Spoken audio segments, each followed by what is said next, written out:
Hey everybody, Coffee with Karen from Ask the Spirit Guides. Click! How you doing today?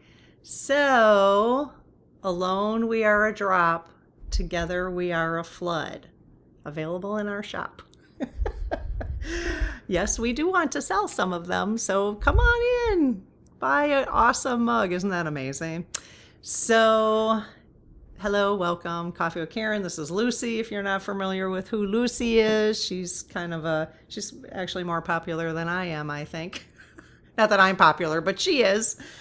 Okay, we are talking about, this is a little series that I'm doing that is exploring what people might consider the secret government or the cabal or the Committee of 300 or what's really going on in the world. What's really going on below the surface. That's kind of what we're exploring. I've already did an intro to this last night. All right. So there is a playlist called Coffee with Karen. I will post it right here at the end. So you could go in and start watching them if you want to. Because I'm not going to go over like the, whatever we talk from episode to episode. So basically we are talking about the system isn't what it appears to be and what we've been taught our entire lives. All right. So today we are going to talk about the financial system structure being taken apart on purpose. Okay. So that's part of this new structure that we're exploring. Whether this is true or not, I'm not sure. You got to listen to part one. Okay. And I've done a call out to you guys for some of you to go out and listen to all the things that I'm listening to, and we can continue to have dialogue about this. And I'm going to try to get through Trump's role in this. All right. So again, the system isn't what it appears to be. The financial system structure is different than what we have been told. And it has been all along. That's according to, this is what we're exploring. And being taken apart, why the system is being taken apart right now. You maybe have seen a lot of videos. Have you seen? I have, about the Great Reset, the financial reset. I think this is what people are talking about. And then Trump's role in this, whether or not Trump's a white hat, a black hat. The lead team says he's a little of both. Okay. So, and I don't know if he has to play. I have a feeling now. And again, we're just exploring. I don't know what's truth and what's not truth. You have to follow your own intuition, right? So we're going to talk about those three things. We're going to do an oracle message. I will check with the lead team collective as we discuss these things today. And, but first, I just want to do a little sharing. I wanted to share, you guys. So there is a community member by the name of Melinda Meyer. Melinda, okay, on my birthday, she sent me so many presents. I mean, it was like a Christmas tree full. It was probably like, 2 or 3 Christmases with Christmas tree presents when you were a little kid, if you were fortunate enough to have that. Because, when the kids are little, like the presents are not that expensive. Like you can wrap up a whole bunch of stuff. Well, anyways, that's what this birthday was like. And I can't stop talking about Melinda because, and she was sending these like on behalf of the community. It was just the sweetest thing ever. Well, one of the things she sent me, and I wanted to show you guys this because I've never even heard of it. She literally named, it's called the International Star Registry. And if this had an affiliate link, I would love to, have you support our channel. I don't know if it does, though. I haven't looked into it. Maybe I will. If there's a link below, I don't know. It doesn't really matter. But so I get this package from Melinda, of course, because like almost every package I got around my birthday was from Melinda. I'm not kidding you. There was a lot of them. It was unbelievable.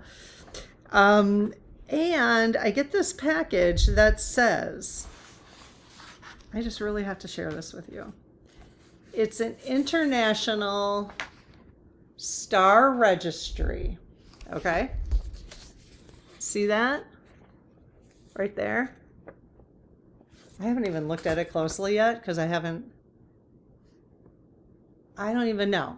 I have to look at it closer. Okay, but I'm assuming it's right there. Okay, there's coordinates. That star is named Karen Conn. How cute is that? And then it has, so I don't even know how to pronounce it. But here is my star. There is my star and the coordinates. I even have the certificate of National Registry. I have a star named after me. So if you're looking for the most amazing gift to give somebody, I mean, I don't know. It says, know ye herewith that the International Star Registry doth hereby redesignate star number and then my coordinates to the name, my name. Known ye further that this star will henceforth be known by this name. This name is permanently filed in the registry's vault in Switzerland and recorded in a book which will be registered in the Copyright Office of the United States of America.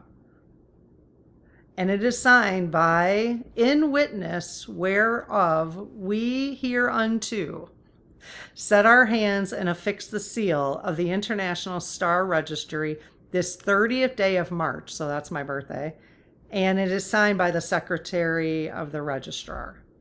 I mean, and I have the official seal. Is that the cutest thing you have ever seen in your life? Can you imagine getting this for your children or your grandchildren? How cool would they think that was? Okay.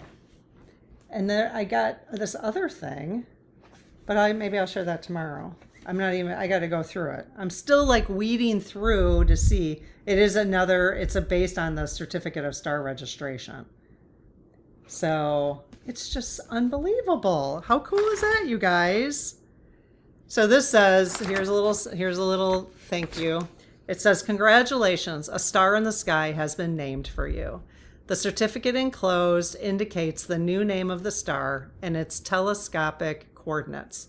The booklet with constellation charts will help you in locating the area of the star, and the large sky chart shows your special star encircled in red. So that was it.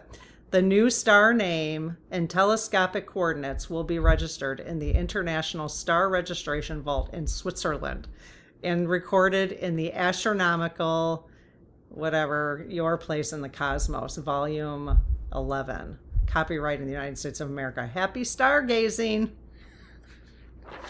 Oh my gosh, so fun. I will look at that. It would be nice if they did have an affiliate, only because it would support our work here.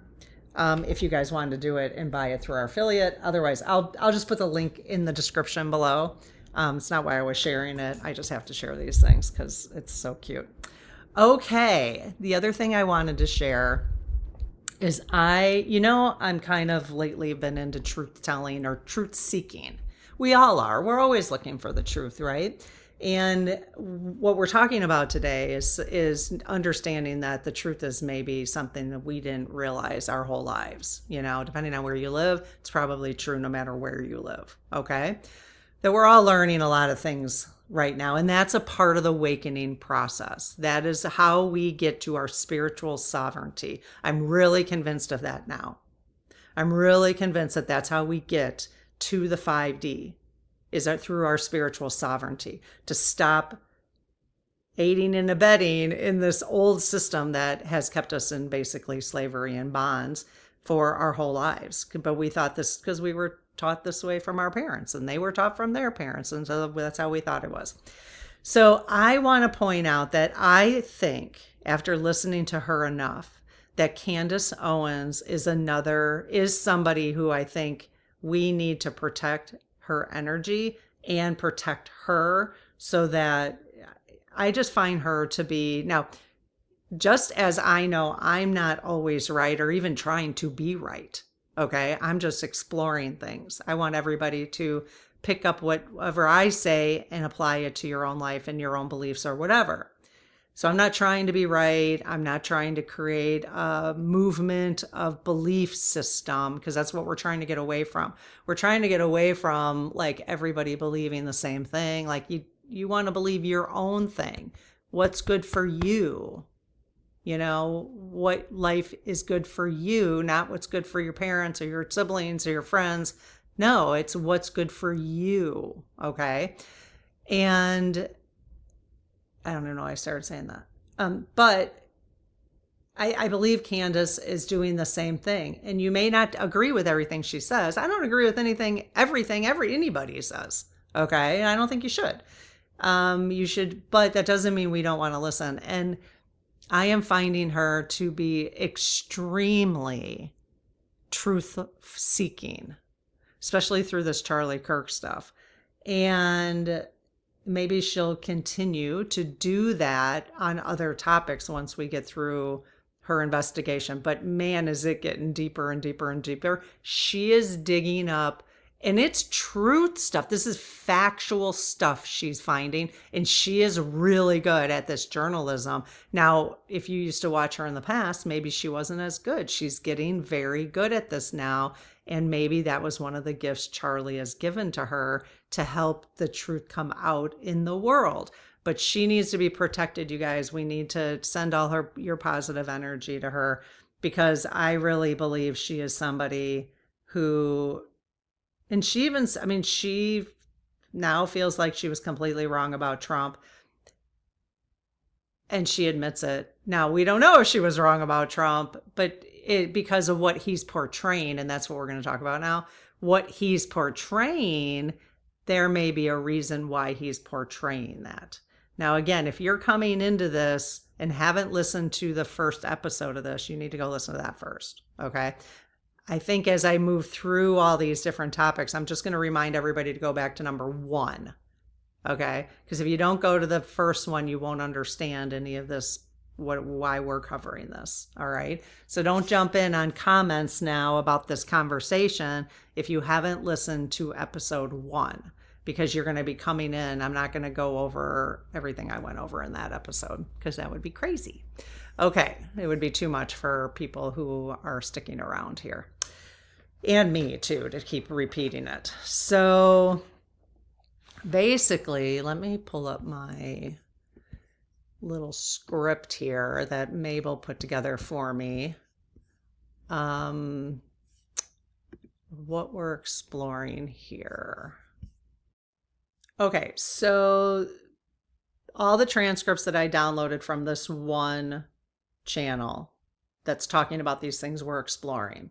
The basic claim at the center of all of it, okay, is that the belief that the world people, so everybody in the world, think they are living in, so the world people think they're living in is not the real one, all right? In the framework, normal politics, banking, media, elections, war, and even law are mostly surface level activity. The real structure is described as something underneath that surface, a long-running system of control built through central banking, debt, intelligence networks, captured governments, media manipulation, trafficking systems, and even spiritual corruption. In this worldview, the United States was not simply weakened or mismanaged, it was captured. Okay? It was captured. This is very consistent. I'm hearing this from different places now. In 1998, there is a woman who, and I've talked about this, her name's Katherine. I'm not sure I'm going to be able to find her video, but I will. I'll put it down below. She has been talking about, she was a mortgage, she worked for HUD of the federal government under Bush, and she noticed prior to 1998 that there was mortgage fraud and that the government wasn't doing anything about it. So she went private, and she was meeting with a pension, the CEO of one of the largest pension funds in the United States, in 1998. And that pension fund manager said to her, it's too, because she's like, we have to do something about this. And he said, it's too late. They already decided to move the money out of the United States. So hence the, the gold in the Fort Knox, like all that conversation. So they, meaning this group, have already decided to move the money out of the United States. I heard that like a couple months ago and I was horrified. It was like part of my awakening process. But now that I keep digging in, it's like I'm hearing these things from different places. Okay. So yes. So the United States was captured. They basically control the whole world, and they've been moving things around at their convenience. All right. The middle class was getting too strong in the United States, and they didn't like that because that gives people power, and they didn't like that. So they decided to switch it, which is why there's so many in debt now. They created that on purpose. If you're in debt, that's not your fault. They did that on purpose. Okay. The public was trained, allegedly in entertainment purposes only, of course. The public was trained to believe it was free while actually living inside a system designed to guide behavior, extract value, and maintain control through financial dependence and limited awareness. That is why so many of the transcripts that I literally went in and downloaded 40 transcripts from this channel because I was like, I can't listen to everything. I got to just download the transcripts. I'm putting the channel down below though. So if you want to listen to any of them, you can. And I would recommend you do because I would love the conversation here to see how you're picking up on stuff. But, so I downloaded 40 of them. And so this is a mix mash of all their conversations basically. So throughout those 40 transcripts, they repeatedly turned to, because he was interviewing different people, the same starting points. The Federal Reserve, the IRS, debt as a form of control. If you're in debt, you are a slave to the system. You just are. Because you'll, and boy, oh boy, did they do a good job at that. The loss of gold and silver backing and the idea that the public became collateral inside an illegitimate financial system. This foundation is where everything else in this whole story begins, okay? And I showed you this in the intro. Again, if you sign up for our newsletter at the very end of all the episodes, depending on how many I do, I will send this entire report with that visual to you if you want it. I'll just send it to everybody in the newsletter just in case you want to have it. Okay? So what this means, I've asked Mabel to put together, like, what does this mean for dummies, basically, like for me? Like, what does this mean? And how and why, what are they doing now about this? Because the idea here that we're exploring in this series is that they are doing something behind the scenes, including Trump. That's the theory, that Trump is doing something behind the scenes that is not visible to us yet. And so we're going to explore what that possibly could be in regards to this structure, this financial system structure. Okay. So what this all means is the version of the world you see every day is only part of what is actually happening. This means systems like money, government, and media may be designed in ways most people don't understand, and that's to their advantage. This means what feels normal could have been shaped over time to feel that way. People may be participating in a system without realizing how it works. The problem is not just bad decisions or bad leaders, it is the structure itself. Understanding the system is more important than reacting to individual events. That's why we're having this whole conversation. I want to see if we can understand our system a little bit differently. And again, I'm not saying this is all legend and entertainment because I don't have no idea. This is just stuff that I'm exploring, whether or not this is possible. And if you go to Honey, who is a spiritual channeler, she channels her higher self, and the way she talks about stuff is incredible. Which I talk about in episode number 1, if you go listen to her, you're going to see there's a connection between what she's saying and what we're talking about here. Okay. So how and why and what's the plan? All right. So what's the plan then? If this is all true and Trump is literally doing something behind the scenes to fix this, which is what these people on and Honey are saying, okay, let's talk about that. So if this narrative is true, the system would need to be built slowly so it is never recognized all at once. Okay. So the idea is they're actually resetting the entire financial system, and I'm sure Palantir is involved. I will ask the lead team, maybe Palantir is a white hat. Everybody's freaking out about Palantir because of digital control, fascism, all that kind of stuff. I don't know. I am questioning everything. Just question everything. Don't take everybody's narrative about that, because people are not seeing. There's 2 layers here, possibly. There's what we see on the surface, everybody's freaking out about, and there's stuff going on that supposedly is supposed to help humanity get to the 5D, get to the new earth, get to the golden future. And it's very fascinating to me that Trump calls this the golden era. It's very fascinating to me because there's a similarity in the language. And again, what he's doing on the surface drives me crazy. What he's doing on the surface, like he does for many of us. Like it's just rude and propaganda and all this kind of stuff. But the question is what he's doing on the surface, according to these people that I'm talking about, and Honey, there's more going on below the surface. And this is what I find the most fascinating. So the system does need to be built slowly. Obviously, there's a lot of people. There's a lot of people and a lot of systems. And there's a civil war going on, allegedly. There's a civil war between these guys and the white hats and the people who are trying to make this change. That's really the crux of this. That's what my understanding is. That I'm going to talk as if this is true. I'm just going to say that up front. Doesn't mean it is, but I'm going to talk as if it is because it'll just be easier for me. So there's a civil war going on between the people who have had control for thousands of years, the families, and the people who are no longer allowing that control to continue. But we have to do a huge flip. Okay? So laws, financial institutions, and governance structures would be introduced over a decade. So things are going to, it's going to take a little while, but I think things are going to look very different by 2030. So we've got like 4 more years.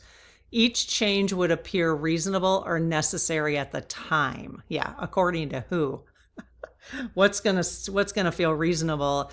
It's what to me is so difficult is if people would just stop lying and stop using propaganda and stop. But I understand they're doing that to try to wake people up, which according to Honey is happening that way. But it also complicates things because then you don't know what to trust. And that's my issue. That's why you just have to question everything. We have to get to a point right now where you question everything. Obviously even the stuff I'm talking about, right?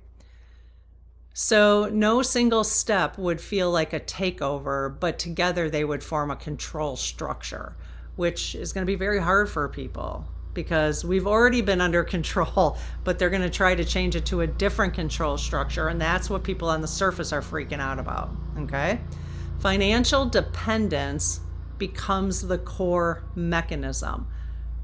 So we're looking so the goal, according to these channels and Honey, when she talks about this, Honey and Lisa, which again, I'll link them below, when they're talking about it, so you can see the connections. That'll go off in a second. I'm pressure cooking some chicken broth. The ultimate goal is financial dependence becomes the core mechanism. Okay. People need money to survive in modern society. Let me explain. I know where this is going. Hang on a sec. The money system is tied to centralized control. This creates a situation where participation in daily life requires participation in the system. Okay, so that's what it's been. It's been financial dependence on the system. And that's what these guys have set up, is financial dependence. Okay, debt became the anchor point of control.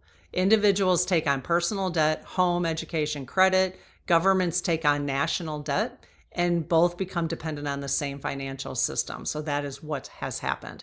In the United States, we don't have free healthcare, universal healthcare. We don't have universal education like other countries do. You have to question why that is. Why is that? It's because the middle class was getting very strong in the United States. Again, this is just from my education and what I've been learning, piecing things together. The middle class was getting very strong in the United States, and these guys didn't like it. They didn't like that because the stronger, it was like literally, 75% of people were living pretty nice in the 50s, 60s, 70s, like relatively. And it was growing. There was good industry, unions, people had a voice. Voting actually did matter then, and they didn't like it because they couldn't control us then. And they were seeing that get out of control. And so what they did in 1998 is they moved it all out of here. Why do you think all the industries moved out of the United States? Everybody, I even remember this, like I was getting a credit card at 18. I didn't even know what a credit card was, and I was getting one, and all of a sudden I had $800 on there. And I was like, I have to pay credit, I have to pay interest on that? I mean, that was my first lesson, and I was making like $40 a week. So that was my first lesson in that. I didn't know what it meant, but what the hell? Why was I getting that? Why were they giving that to me when I was 18? That was 1987. Why were they doing that? And it's just built from there. That was my lesson in it, and I've never held a credit card balance ever. But that was probably very helpful for me to have that lesson. I don't even hold a mortgage. We lived very frugally until we could buy our condo outright. I owned a house. Well, actually, I did own a mortgage for like 5 years, and we did not like living paycheck to paycheck. That's why we sold our house when we were 30 and bought a condo, because we didn't like living paycheck to paycheck, And now people can't even afford a house, So, and now they have to live in these apartments for $2,500, $3,000 a month, and they don't own anything, and they can't even live alone. There's no way, how do you afford that, right? So they did this on purpose, again, allegedly, but that's what I'm piecing together. The system stabilizes itself through belief. So how did they do this? How did they make this happen? People trust that the system is legitimate. I have. We're just learning right now that it hasn't been legitimate. The trust reduces questioning. So yeah, we've trusted. I mean, so many people still do. My husband still does to some degree. I keep saying to him, stop it. Stop trusting that. He keeps thinking things are running the same way they always have, and I don't think they are. I think the financial system is broken big time. The way you used to rely on the recession every 10 years or the pullback every 10 years, that's broken. It's done. There's no pattern anymore. The S&P is being held up. It's not being held up by good companies right now at all. That is broken. So this is where I want to have these conversations so that, and in fact, I just watched a great video on that today, and this guy pieced it all together, and I thought, yes, he is onto something. I will post that below. I got to remember to post these things. Hang on, I got to make a note for myself. So yeah, the system stabilizes itself through belief. People trust that the system's legitimate, and because we've been told that through the media, right? So they use that the whole time. That trust reduces questioning. Reduced questioning allows the system to continue operating without resistance. So now they're not going to like that we're questioning this, In fact, we've gotten a little bit more traffic than we've had for a little while because I'm back to talking about this kind of stuff. So I get more traffic, but we're getting more bots, which reminds me, you guys, if you see anybody we put a pinned comment up at the top with a link to something. And I don't know, Jared and Lob, if you guys are sending links from us, just be careful, you guys. Just be careful on links. Okay? Just be careful. Maybe we shouldn't be posting links from comments from us because there are people impersonating me right now with my picture. Okay? It's called Ask the Spirit Guides. There's no Ask the Spirit Guides 1, Ask the Spirit Guides -2, nothing like that. So if you see comments, we're trying to catch them and get rid of the bots and all that. But we're starting to see that pick up again. Or you see like this thread of financial advice or anything like that. No, I'm never going to do that. Okay? We don't comment like that. Okay, so just be really careful. Okay? Because, if I've asked Archangel Michael and the lead team if it's safe for us to be talking about this, and they said yes. So that's good. But that doesn't mean that, so I've asked them to protect our community too. Because anybody's talking about the truth, they're not going to like that. Again, truth, I don't know. We're looking at it. Okay. Okay, so what this is trying to do for humanity. So what are they trying to do? If this is true, what these people are talking about, what Honey's talking about, what are they really trying to do through what are we experiencing right now with Iran, all this kind of stuff? The exposure of the system is meant to shift people from passive participation to awareness. So all the little things you see and people get mad over or whatever, supposedly that is to continue waking people up to how the system really is. And supposedly Trump is playing a role in that. Maybe he was, playing the role of the jerk, the idiot, the mean guy. He's doing it to Candace. I have to, if I am starting to look at the war, let's just pretend it's true. Just pretend it's true for a while. Just pretend he is playing that role to wake people up. So the question is, he's been calling Candace out, which is so weird. The President of the United States, obviously she's onto some truth, because otherwise why would he be calling her out? But then again, he's a white hat. So if he is, you just got to watch things. Once you start listening to Honey and you start listening to these guys and we go through this together, you will start seeing things differently. And that's good. That's what you want. We don't want you to be confused, but we want you to see things differently so that you learn to question things differently than what we've been questioning. That's really the goal here, I think. So the goal is the next line of what Honey and these folks are talking about, is to make people understand how systems shape behavior and outcomes. And the more you start to see it differently, the more you can see how it's shaped your own behavior and your own outcomes. The long-term direction is a population that can recognize manipulation and make conscious choices. Okay? That's the goal. So that's how we get to the golden future, is we have to recognize the manipulation. And apparently Trump's playing the role to show, and it is kind of true, because the stuff he does is so outrageous that anybody has got to, I don't care if you were MAGA or you've got to admit he's been outrageous compared to what we've had in the past, which is what has actually been appealing to some people, because he's different but it's been, from someone who's an empath and a light worker, it's kind of rude, his approach to stuff, rude is a kind word to use. So, okay, you guys, there's going to be a sudden stop to this video, and it's because I went so long. I talked for an hour. I decided to split the video into 2 videos so that you'll see the second part of this conversation tomorrow night. Okay? All right, bear with me, I'm just going with the flow on things. But this way, so this one might seem to stop suddenly, which it will, and be like, what? Where'd you go? I'll try to cut it off at a decent spot, but come back tomorrow night and we're going to continue the conversation. Okay, take care. Bye-bye.